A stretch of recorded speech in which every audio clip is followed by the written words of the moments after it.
એક તો માનનીય મંત્રીશ્રીએ કીધું કે જ્ઞાતિના આધારે એક જ્ઞાતિ સાથે બીજી જ્ઞાતિનો, બીજી વાત એમણે કીધી કે વેરો વંચો કરીને ભેદભાવ રાખીને, એની એક વાત મંત્રીશ્રીએ પોતાના ઓલામાં કીધી. અને આવી ઘણી જગ્યાએ ઘટનાઓ બને છે, આપણે સ્વીકારવી જોઈએ.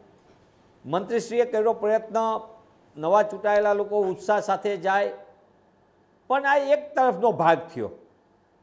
બીજો ભાગ જોવા જેવો એ છે કે ગુજરાતની અંદર 47 પ્રોજેક્ટો, ગુજરાતની અંદર 47 પ્રોજેક્ટોમાં વિલંબ થવાને કારણે 1 લાખ કરોડ રૂપિયાનું સરકારી તિજોરીને નુકસાન છે.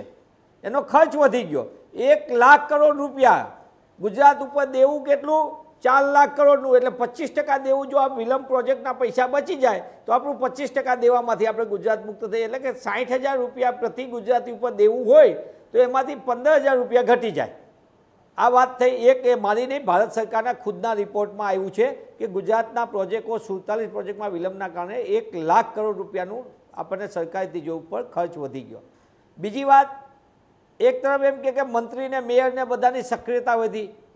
એ વાત સાચી, એમની સક્રિયતા વધી નવા ચૂંટાયેલા. તો સાથે સાથે એનો મતલબ એ થયો કે 15-20 વર્ષથી ભારતીય જનતા પાર્ટીનું ટ્રિપલ એન્જિનની સરકાર, તો એની નિષ્ક્રિયતા હતી. ગામથી લઈને ગાંધીનગરને, શહેરથી લઈને સચિવાલય સુધી ભ્રષ્ટાચારના પાપે ગુજરાત અને ગુજરાતીઓએ વારંવાર તકલીફો ભોગવી, એ હકીકત છે.